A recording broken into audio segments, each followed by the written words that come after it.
اے میرے بچے نماز قائم کر. اب یہ سارے صبر کے کام ہیں. نیکی کا حکم دے, برائی سے روک. And be patient over what befalls you.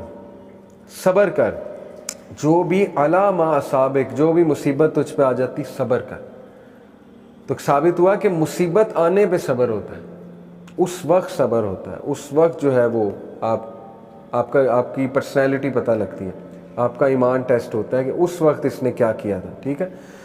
Verily ان ذالک من عزم الامور, بے شک یہ امور بہت عظیم ہے, اسٹرانگ ڈٹرمنیشن مانگتے ہیں, ہر کوئی نہیں کرتا, لیکن جو کرتا ہے وہ بہت ہی عظیم انسان. اسی طرح میں نے آپ کو پورا بتایا کہ اللہ کے نبی صلی اللہ علیہ وسلم نے ایک عورت کو کہا کہ صبر کر, اللہ سے مدد طلب کر. اس نے کہا کہ آپ کو کیا پتہ. بہرحال پھر اس نے کہا میں معافی مانگتی ہوں, میں صبر کروں گی. تو اللہ کے نبی نے کہا کہ verily patience is at the first try, انما الصبر عند الصدمۃ الاولی. صبر صدمے کے شروع میں ہوتا ہے, بس اسی کو صبر کہتے ہیں. بعد میں تو سب دیکھیں نا, 6 سٹیجز آف گریف کیا ہیں سائیکالوجی میں. جب کوئی ایسا حادثہ ہو جائے, گریف آ جائے شدید آپ کو, پہلے کیا ہوتا ہے شدید سیڈنس, اس کے بعد ہوتا ہے ڈینائل, انکار اس چیز کا, اس کے بعد ہے ڈپریشن. 6 سٹیج ہوتی ہے ایکسیپٹنس, ایکسیپٹ کر لیتا ہے بندہ, کچھ ہو نہیں سکتا. ٹھیک ہے نا, نارملی ایسے ہی ہوتا ہے. کچھ لوگ ڈپریشن کی سٹیج میں بہت آگے چلے جاتے ہیں, لیکن یہ کہ نارملی ایکسیپٹ کر لیتا ہے بندہ. تو مومن جو ہوتا ہے نا, میں سمجھتا ہوں کہ وہ گریف کی ان سٹیجز میں نا جلدی فوراً سے, میرا خیال مومن جو ہے نا 10 منٹ بعد ایکسیپٹنس میں آ جاتا ہے. 10 منٹ نہیں تو 1 دن 2 دن, نیچرل ہے, کچھ لوگ کا لیٹ ہوتا ہوگا, لیکن میں سمجھتا ہوں کہ جس کا ایمان پختہ ہے, جس کو فلسفہ حیات بہت کلیئر ہے, جس کو علم ہے. یعقوب علیہ السلام نے کہا نا کہ مجھے اللہ کی طرف سے وہ علم ہے جو تمہیں نہیں ہے.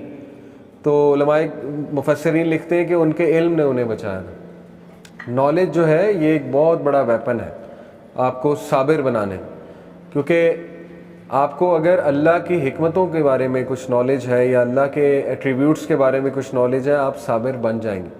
لیکن اگر آپ کا نالج کم ہے تو آپ بے صبرے ہی رہیں گے. اس لیے نالج بھی حاصل کرتے رہیں. ٹھیک ہے نا, اس کے حوالے سے. بہرحال Suhaib reported the messenger of Allah sallallahu alaihi wasallam said, wondrous is the affair of the believer, for there is good for him in every matter. And this is not the case with anyone except the believer. If he is happy, then he thanks Allah, and thus there is good for him. If he is harmed, then he shows patience, and thus there is good for him. کیا ہی خوبصورت ہے مومن کی مثال کہ جب کچھ اچھا ہوتا ہے الحمدللہ کہتا ہے, جب کوئی حادثہ ہو جاتا ہے تب بھی الحمدللہ کہتا ہے, اور ہر چیز میں اس کے لیے گڈ ہے. The perfection of these 3 aspects together is called beautiful patience. فصبر جمیل. یہ تینوں جب صبر آپ میں ہوں گے, اللہ کی عبادت کرنے کے حوالے سے, اس کے احکامات بجا لانے کے حوالے سے, گناہوں کے حوالے سے, اور لوگوں کے رویوں کے حوالے سے, اور تیسرا یہ کہ اللہ کی طرف سے کوئی حادثہ آ گیا, کوئی کلیمٹی آ گئی, بیماری آ گئی, تو اس پر صبر. تو یہ ہے فصبر جمیل. سو اللہ نے کہا فَاصْبِرْ صَبْرًا جَمِيلًا, سورہ معارج verse number 4. So be patient with beautiful patience. صبر کر بہت ہی جمیل صبر کے ساتھ, بیوٹیفل پیشنس کے ساتھ. صبر کو بیوٹیفائی کرو. اگر کسی چیز پہ ورکنگ کرنی ہے تو صبر پہ ورکنگ کریں. ٹھیک ہے نا, ہم بے صبرے کیوں. ایک اسکالر کہتے تھے ڈاکٹر صاحب رحمہ اللہ کہ اگر آپ ایک شخص سے مدد مانگیں اور وہ آپ کی نہ کرے, اور آپ دوسری بار مانگیں پھر بھی نہ کرے, تیسری بار مانگنے چلے جائیں, تو وہ شرک ہے, وہ توکل کی کمی ہے. آپ کو وہ بندہ نظر آ رہا ہے, آپ کو اللہ نظر نہیں آ رہا, آپ بندوں کے رحم و کرم پہ آ گئے. اور کئی بار میں آپ کو یہ بتا چکا ہوں کہ یہ سوچنا کہ یہ بندہ میرا مسئلہ حل کر دے گا, یہ بھی شرک ہے کلمہ. بندے نہیں کر سکتے مسئلہ حل. بندوں کے پاس صرف کچھ سجیشنز ہوتی ہے, کوئی تھوڑا بہت آپ کو باتیں بتا دیں گے, لیکن بندے پہ توکل کرنا اللہ کو چھوڑ کے. میں نے کئی بار دیکھا ہے لوگ ویٹ کرتے ہیں, 1 مہینہ ویٹ کرتے ہیں کہ میں بس کسی طرح بات کر لوں میرا مسئلہ حل ہو جائے گا. ایسے نہیں ہوتا ہے, وہ اللہ ٹیسٹ کر رہا ہے آپ کو. میں نے تو آپ کو واقعہ پورا سنایا کہ بنی اسرائیل کو حکم دیا گائیں ذبح کرو, جاؤ. کوئی بھی گائیں ذبح کر لیتے, مسئلہ کس نے حل کرنا ہے؟ اللہ نے. وہ کن کمپلیکیشنز میں پڑ گئے، کلر کیا ہونا چاہیے، گائیں کیسی ہونی چاہیے، پریگننٹ ہونی چاہیے یا نان پریگننٹ ہونی چاہیے وغیرہ وغیرہ. اللہ نے کہا ٹھیک ہے پھر اب میں اور مشکل بناتا ہوں ان کے لیے، اور وہ اتنا مشکل ہو گیا پھر کہاں سے لائے وہ. اس لیے مدد کس نے کرنی ہے؟ اللہ سے. آپ کسی سے بھی بات ڈسکس کر لیں گے نا، کسی بھی نیک انسان سے، اللہ اس کے تھرو کچھ کہلوا دے گا، آپ کی مدد ہو جائے گی، اللہ اس کے تھرو آپ کو کوئی سلوشن دے دے گا. لیکن ہماری ظاہر ہے ہماری کمزوری ہے یہ کہ ہم یہ سمجھتے ہیں کہ فلانا جو ہے وہ ہمارا مسئلہ حل کر دے گا، کیونکہ ہمیں وہ بندہ نظر آ رہا ہے، ہمیں اللہ کی قدرت نہیں نظر آ رہی، ہمیں اللہ نہیں نظر آ رہا. اینی وے، تو یہ بھی بہت ضروری ہے کہ آپ مشورہ کر سکتے ہیں، بالکل کر سکتے ہیں ایکسپرٹ سے، لیکن یہ کہ اس پہ توکل نہ کر لیں، اس ایکسپرٹ پہ توکل نہ کر لیں کہ یہی میرا مسئلہ جو ہے وہ حل کرے گا. ٹھیک ہے جی. اسی طرح اللہ سبحانہ و تعالیٰ نے صبر کو لیڈرشپ کا ایک ایٹریبیوٹ قرار دیا ہے. اگر آپ نے لیڈر بننا آپ کو صابر بننا پڑے گا، ورنہ آپ لیڈرشپ نہیں سنبھال سکتے، کسی بھی چیز کی آپ لیڈرشپ نہیں سنبھال سکتے. وَجَعَلْنَا مِنْهُمْ أَئِمَّةً يَهْدُونَ بِأَمْرِنَا لَمَّا صَبَرُوا وَكَانُوا بِآيَاتِنَا يُوقِنُونَ. We made from them among leaders guiding by our command when they were patient and when they were certain of our verses. اللہ تعالیٰ سورہ سجدہ کی آیت ہے، اللہ ایک قوم کے بارے میں کہہ رہا ہے کہ ہم نے پھر ان میں سے لیڈرز پیدا کیے جو کہ ہمارے حکم کے مطابق کرتے تھے سارے کام. کب؟ لما صبروا، جب انہوں نے صبر کیا، صبر سے لیڈرشپ ملی انہیں. وَكَانُوا بِآيَاتِنَا يُوقِنُونَ، اور وہ ہماری آیات کے بارے میں یقین کیے ہوئے تھے. They were absolutely certain of our verses، یقین تھا ان کے پاس. تو یقین اور صبر یہ لیڈرشپ کی کوالٹیز. اسی لیے ابن تیمیہ رحمہ اللہ نے کہا نا، with patience and certainty of faith one can achieve leadership in religion. Patient سے اور یقین سے انسان کو لیڈرشپ دیتا ہے اللہ تعالیٰ ریلیجن میں. Most importantly, practicing patience in all of these aspects is the only way we can complete our faith and guarantee protection for ourselves from loss in this life and the hereafter. اور سچ بات یہی ہے کہ صبر کے علاوہ کیا بھی کیا جا سکتا ہے. وہی بات ہے نا، ایکسیپٹنس. 6 stage آف گریف کیا ہے؟ ایکسیپٹنس. یا ایکسیپٹ کر لیں یا پھر اللہ معاف کرے جنگ لے لیں، اللہ سے جنگ مول لے لیں. ٹھیک ہے نا. جیسے ایک بچہ تھا، اس کے فادر کی ڈیتھ ہو گئی برین ہیمریج سے، بڑا ہیپی فیملی تھی، میرے سینئر کا بھائی تھا چھوٹا، وہ ہضم ہی نہیں کر پایا، یقین ہی نہیں آیا اسے، یقین ہی نہیں آیا. بہرحال نہیں ایکسیپٹ کر رہا تھا اور کافی زیادہ ناشکری کے الفاظ، ظاہر ہے بہت بڑا غم تھا. میں نے اسے پھر یہی سمجھایا، میں نے کہا دیکھو یا تو صبر کر لو، صبر کرو گے انشاءاللہ تمہارے والد کو بھی صدقہ جاریہ ہوگا، تم نیک اولاد ہو. صبر کرنے والے نیک اولاد ہوتے ہیں. والد کو بھی قبر میں سکون ملے گا، اور قیامت والے دن مل لینا تم نے ان سے. ٹھیک ہے نا. جنت میں تو تم نے اکٹھے ہونا ہی ہے ان کے ساتھ. دوسرا یہ کہ اللہ سے جنگ مول لے لو، نہ ایکسیپٹ کرو اسے. ٹھیک ہے نا. نمازیں چھوڑ دو، سب کچھ چھوڑ دو، اس کا تمہارے والد کو بھی کوئی فائدہ نہیں ہوگا، اور کل کو اللہ معاف کرے پتہ نہیں ان سے وہاں ملاقات ہوگی یا نہیں ہوگی. تو اٹ ورکڈ، یہ بات اسے سمجھ میں آ گئی. تو ایکسیپٹنس اچھی بات ہے. انسان جو ہے وہ اپنی نہ صحت برباد کرے، نہ ہی اپنے آپ کو اتنا کوسے، نہ ہی اللہ تعالیٰ سے ناراضگی شو کرے. اور یہ یاد رکھے کہ دنیا کی زندگی جو ہے یہ it's like a drop in the ocean. تو ایک ڈراپ جو ہے اگر وہ خراب ہو گیا ہے، خدا نہ خواستہ اگر آپ سمجھتے ہیں آپ کی زندگی بہت ہی خراب ہے، تو سمندر میں ایک ڈراپ خراب ہو تو کیا فرق پڑتا ہے؟ آپ کی اصل زندگی تو آخرت کی زندگی ہے نا. تو صبر کے ساتھ، پیشنس، پرزیورنس کے ساتھ، ڈگنیٹی کے ساتھ، شکر گزاری کے ساتھ زندگی گزاری جائے تاکہ ایٹ لیسٹ آپ کا نیکسٹ ورلڈ سیو ہو جائے. یہ ہے اصل میں عقل مندی. اور اس کے لیے بہت زیادہ آپ کو قرآن مجید کی تلاوت، تقویت، نالج، اللہ کے بارے میں نالج، تاکہ آپ گراؤنڈڈ، ویل گراؤنڈڈ رہیں، آپ ہلیں نہ اس جگہ سے. اس کی بڑی ضرورت ہے. جتنی بھی سٹوریز آف چینج ہے نا، جو یوتھ ہم سے پوچھتے ہیں کہ آپ کیسے چینج ہوئے، فلانا کیسے چینج ہوا، راجہ ضیاء کیسے چینج ہوئے، یا ایک گورے کیسے چینج ہو گئے اور وہ عالم بن گئے. عبدالرحیم گرین کی سٹوری، بلال فلپس کی سٹوری ہے. ٹھیک ہے نا. کتنے ایسے میں آپ کو نام گنا سکتا ہوں جو کافر تھے، مسلمان ہوئے، اس لیول کے مسلمان ہوئے کہ ہم سے بھی آگے نکل گئے. ٹھیک ہے نا. عالم دین بن گئے. ٹم ہمبل کیا تھے؟ ایک بگڑے ہوئے لڑکے، آج دیکھیں ماشاءاللہ عالم دین ہے، لاکھوں لوگ ان سے فائدہ اٹھا رہے ہیں. ان کی ویڈیوز بہت ہیں. اسی طرح ریپرز ہیں کچھ لوگ آگے دین کی طرف. اینی وے ان سب کی سٹوری میں ایک چیز کامن ہے. لوگ پوچھتے ہیں کہ وہ کیسے چینج ہوئے اور وہ برقرار کیسے رہے. چینج ہوتے ہی وہ علم کے ساتھ جڑ گئے. جو چینج ہو کے علم کے ساتھ نہیں جڑا وہ 3 مہینے کی چینج تھی, 2 مہینے کی چینج تھی, اس کے بعد وہ ختم ہو گئے. کنسسٹنسی اچیو کرنی ہے نا تو وہی کے ساتھ دل لگانا پڑے گا. قرآن پڑھنا پڑے گا آپ کو, سیرت پڑھنی پڑے گی آپ کو, اسلامک نالج لینا پڑے گا آپ کو. اس سے آئے گی کنسسٹنسی. اگر بس وہ ایسی چینج ہے جو کچھ ایک چیز دیکھ کر آ گئی, اس کے بعد وہی آپ ویڈیوز ہی دیکھے جا رہے ہیں, کچھ خاص علم نہیں حاصل کر رہے ہیں, اس سے پھر شاید وہ کنسسٹنسی نہ آئے, اس سے پھر شاید وہ کلیئرٹی بھی نہ آئے. ٹھیک ہے, تو کلیئرٹی اور کنسسٹنسی کے لیے you need tremendous amount of effort, اور آپ کو علم کے ساتھ جڑنا پڑے.